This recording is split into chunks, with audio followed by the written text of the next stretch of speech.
로마서 2장 12절부터 16절까지입니다. 인간은 결코 하나님이 아니고 나는 하나님의 계명을 지킬 수 없다는 것을 아는 것부터 영적 세계로 들어갈 수 있습니다. 그것을 모르고 사람들은 하나님 말씀을 지킬 수 있다고 생각을 합니다.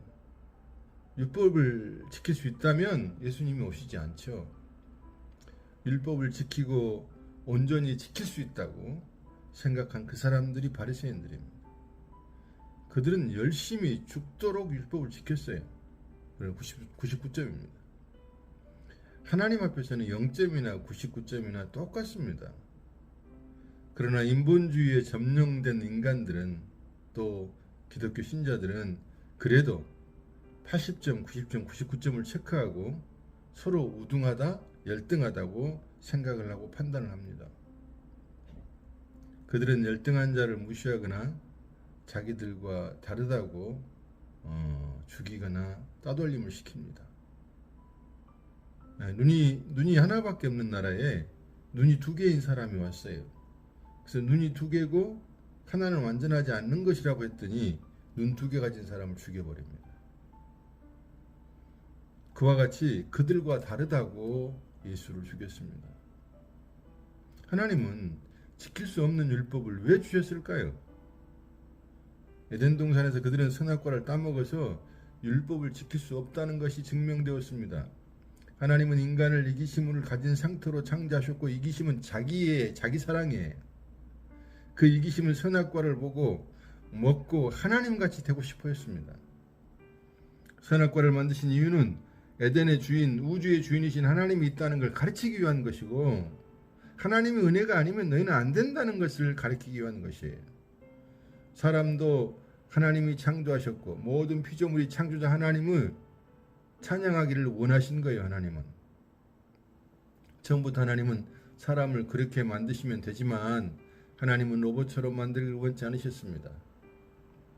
인간이 하나님을 알아가고 피조물인 인간이 누구이며 어느 자리에 있어야 축복인가를 깨닫고 하나님을 경배하기를 원했습니다. 하나님이 영적 세계에서 물질 세계로 인간을 보내시고 그것을 알아가도록 이끌어 가시는 것입니다. 수천 년의 역사를 통해서 하나님은 온전한 인간을 만드십니다. 인간이 창조자가 아니라는 것을 아는데 많은 시간이 걸립니다. 수천 년 동안 그분의 예정된 사람들을 인간의 역사에 보내시고 구원하셨습니다. 구원하시고 자기를 부인하며 날마다 죽은 훈련을 통해서 천국에 입성하게 되는 것입니다. 인간은 평생 자기가 율법을 지킬 수 있다고 생각합니다. 그래서 인간은 육의 근성으로 인해 죽을 때까지 성령과 육은 원수가 되는 겁니다. 그래서 사도 바울이 마지막 고백은 죄인 중에 괴수, 즉 자기가 마귀 새끼라는 것을 깨닫고 죽습니다. 처음에는 작은 자라고 말했고 그 다음에 적은 자 중에 적은 자라고 말하고 마지막 죽기 전에는 나는 마귀 새끼라고 그렇게 고백한 겁니다. 이런 고백을 하는 사람들이 하나님 앞에서 무슨 할 말이 있겠어요? 내가 이것을 했네 저것을 했네 할 말이 없는 거예요. 그저 그냥 구원받은 은혜에 감사할 뿐입니다. 그저 주님께 감사할 거죠. 천국에 입성한 그들은 하나님의 은혜와 열심을 찬양하며 영원히 경배합니다. 지금 이 땅에서 하나님을 자랑하고 하나님을 찬양하고 하나님을 경배하는 것이 싫으면 그 사람은 천국 가서도 힘듭니다. 그것이. 모든 것의 시작, 과정, 결론을 하나님께서 그분의 열심으로 하시는 겁니다. 너의 인생은 너의 것이라는 세상의 가르침에 반대가 되니 세상이 미워할 수밖에 없지요. 우리는 세상에 대해 죽은 자이고 세상도 우리에 대해 죽은 자입니다. 양심을 따라 착하게 살 수 있다면 예수님이 십자가에 죽으실 필요가 없죠. 이미 선악과를 따먹은 양심이 만든 윤리, 도덕, 사회법은 다 악한 것입니다.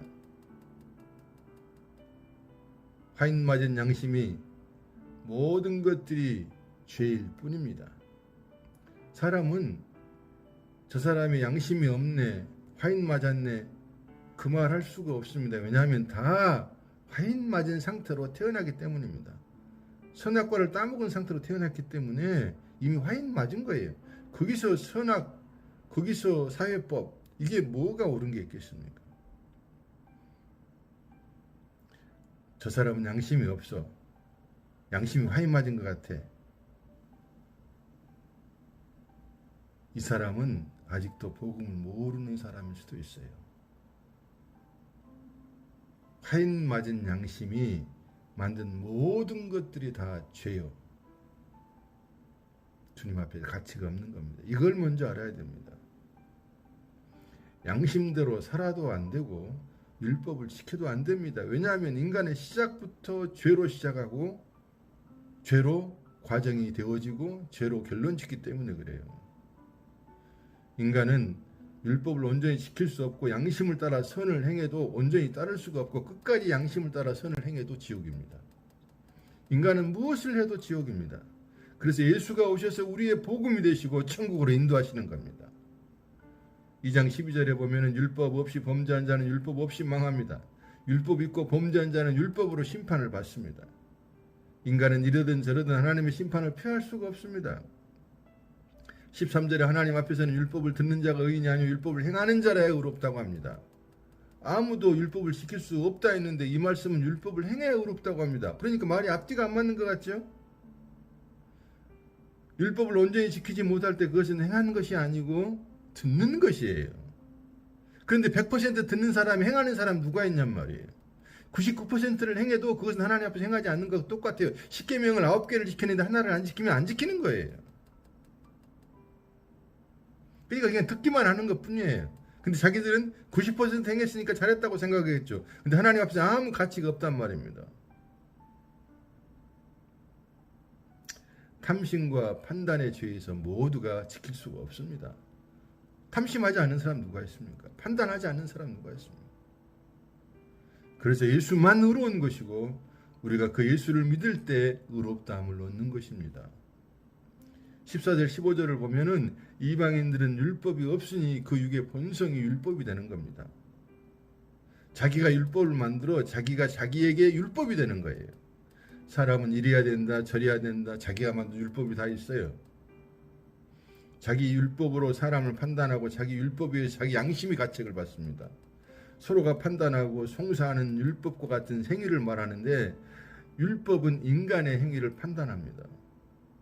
그리고 인간이 어떤 사람인가를 다 폭로시키는 것이 율법의 일입니다. 근데 그 율법에 걸리지 않는 사람 누가 있어요? 어떤 사람도 온전치 않기 때문에 다 죄인으로 폭로되고 드러나게 되어 있습니다. 율법 앞에서든 양심 앞에서든 인간이 온전치 못함을 드러내는 기능을 그것들은 하고 있습니다. 16절에 바울은 나의 복음에서 이미 말했다고 합니다. 하나님께서 예수 그리스도로 말미암아 사람의 은밀한 것을 심판하신단 말입니다. 사람들이 좀 착한 일 해놓고 자기는 다른 사람보다 낫다는 그 은밀한 자기 속에 죄 있잖아요. 다른 사람의 죄를 보면서 나는 저 사람보다 낫다는 그 은밀한 게 있잖아요. 뭐가 나와요? 똑같죠. 다른 게 하나도 없습니다. 아주 간단하게 얘기해 볼게요. 공자도 화장실 가고요. 석가모니도 화장실 가고요. 다 갑니다. 왜 그렇게 해놨을까요? 다 냄새나는 배설물을 쏟아내는 것은 다 죄인이라는 걸 하나님이 설명해 주는 건데 못 알아듣습니다. 사람들이. 아무도 의인이 없다는 것을 다 주님이 드러내시는 겁니다. 로마서 3장 23절에 하나님의 영광에 이를 자가 없습니다. 십자가에 못 박힌 예수만 하나님께 영광을 돌리고 기쁘심이 되는 겁니다. 우리도 그 안에 있어야 하나님의 기쁘심이 됩니다. 우리의 선함 안에 있지 말고 예수 안에 있어야 합니다. 나를 죽여서 남을 살리는 것이 십자가의 삶이고 천국의 삶입니다. 그래서 주께서 자기를 부인하고 자기 십자가를 지라고 말씀하였습니다.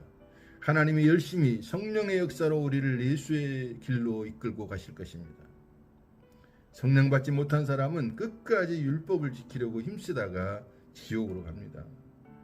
분명하게 성경은 힘으로도 능력으로도 안 된다고 말씀합니다. 성령 받는 사람은 율법을 지키려다가는 안 된다는 것을 깨닫고 주님을 의지하며 은혜를 구합니다. 성령께서 우리 모두에게 우리는 안 되는 사람이구나. 주님의 은혜가 없으면 우리는 존재도 아니구나. 주님, 나는 정말 주님이 필요합니다. 이런 고백들이 있어지는 우리가 되어야 되겠습니다. 사람들이 자꾸 착각을 해요. 행하라고 그랬지 않냐? 물론 행해야죠. 그러나 그 행함은 나를 부인하고 나를 십자가의 죽음의 자리에 두는 행함입니다. 그럴 때 그리스도가 역사하시고 성령이 역사하셔서 아름다운 그리스도의 모습이 나타나는 겁니다. 사람 끝까지 자기를 드러내고 싶어 하거든요. 그 자기 드러내는 것을 끝내는 것이 십자가의 사건입니다. 십자가에 주님이 죽으실 때 나도 다 죽은 겁니다. 그것을 확인하고 가는 길이 십자가의 길이요, 믿음의 길이요, 영적인 길입니다. 이 길을 가는 사람들의 특징은 뭐냐면 자기를 자랑할 것이 없습니다. 자기를 드러낼 것이 없습니다. 오직 예수만 드러내는 겁니다. 오직 예수만 자랑하는 겁니다. 그것이 주님 앞에 합당한 행위입니다. 나는 아닙니다. 나는 주님이 아니면 나는 살 수가 없고 주님이 아니면 갈 수가 없습니다. 이것이 뭐냐 하면 하나님이 보실 때 선한 마음이고 선한 행실인 것입니다. 율법을 지켜서 선한 행실이 아니라 하나님 앞에 나는 아무것도 아닙니다라고 고백하는 그것이 선한 마음이요 선한 행실인 것이에요. 왜냐하면 하나님이 우리를 이미 안 된다고 정의를 했잖아요. 그럼 그게 내가 동의하는 거예요. 근데 기어이 내가 해보겠다는 거예요. 그것이 우리를 더더욱 종교적으로, 율법적으로, 위선적으로 만듭니다. 우리가 다른 사람을 판단하면서도 주님 나는 이런 사람입니다. 정말 나는 안 되는 사람이네요. 판단하는 걸 멈추고 싶지만 안 되잖아요. 그냥 자동으로 판단이 되잖아요. 판단은 하나님만 할 수 있다 그러는데 내가 하잖아요. 그걸 경험하면서 하나님 나는 어쩔 수 없는 죄인입니다. 하나님 주님의 은혜가 아니면 나는 구원받을 수 없고 절대 천국 갈 수가 없네요. 이 고백을 하나님이 기뻐하시고 그래 그것이 선한 행실이 되어지는 것입니다. 오늘도 날마다 나는 주의 은혜로 살고 있고 오직 주님만 영광 받으셔야 합니다. 주님이 영광 받으시기 위해서는 내가 십자가의 자리에 들어가기를 소원합니다. 그런 기도가 그런 삶이 있어지기를 주의 이름으로 축복합니다. 아멘.